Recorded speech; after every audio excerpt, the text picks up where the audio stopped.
All right, so outside of the wildfires in California and the cold weather across a good part of the country, not a whole lot to talk about this week, but that's going to change. Things are going to get very interesting as we head into the weekend, as we watch our pattern kind of reload here.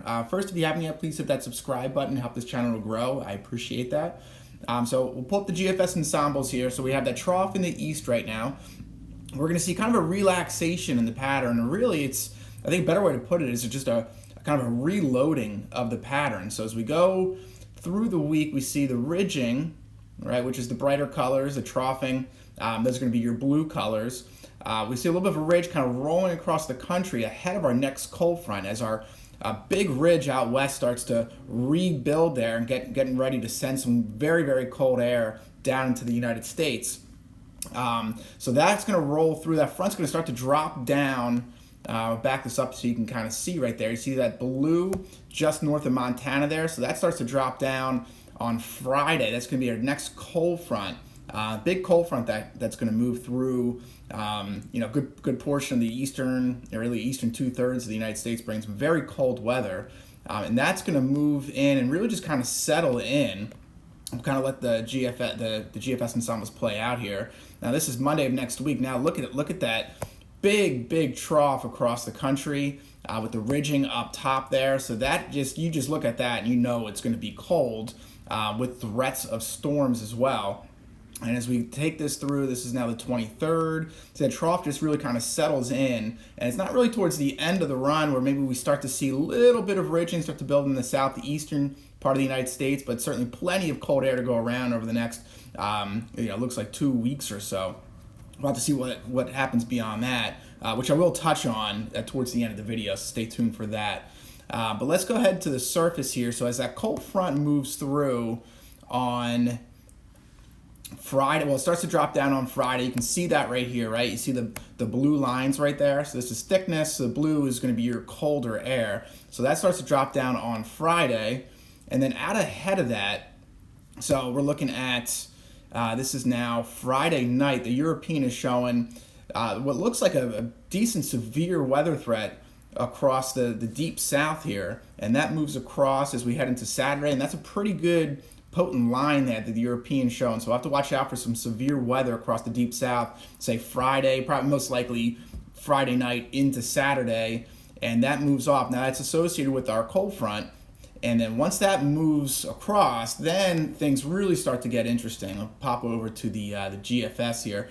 So we'll have to see exactly how that front stalls out. But the GFS, and some of the other models too, showing low pressure system forming along that frontal boundary, throwing enough moisture back in that cold air where we now have snow. So the GFS is showing a little bit of a snow event for Virginia all the way up through New England, and this would be late weekend to early next week. And that might not be our only threat right out of the gate here, as the GFS has another system. And what's interesting here is you have high pressure digging pretty far south. So this is now going into midweek next week. This is Tuesday night, now Wednesday morning. So if you're in the deep south or the southeast and you like snow, you need that high pressure pretty far south. So that is interesting. That's a 1044 high, so very strong high funneling in that cold air. So if we do get a system forming midweek, Tuesday, Wednesday, Thursday, there will be enough cold air to produce a pretty sizable snow event. So we'll have to keep an eye on that. Not a forecast at this point, just taking a look at the pattern and seeing the ingredients that are on the table there. So that is an important one if you do like snow in the south. Most likely not going to be our only threat as well, as that cold air, as we saw in the GFS. I'll go back to the GFS ensembles here, pull up the 2-meter temperature anomalies. Very, very impressive cold air funneling out of Canada, actually straight from Siberia as well.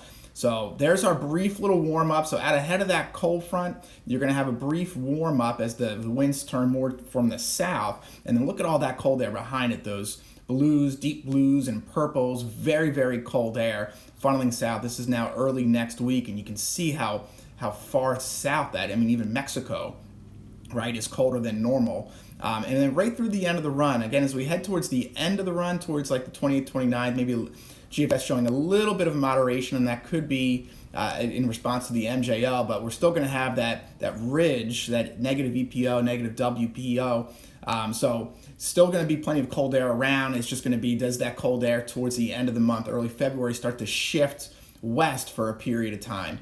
And that would be in response to, again, to the MJO, which is in phase 8, headed towards phase 1. Phase 8, 1, 2, and as we head into February, phase 3. Pretty favorable for cold in eastern part of the country, as well as snow threats.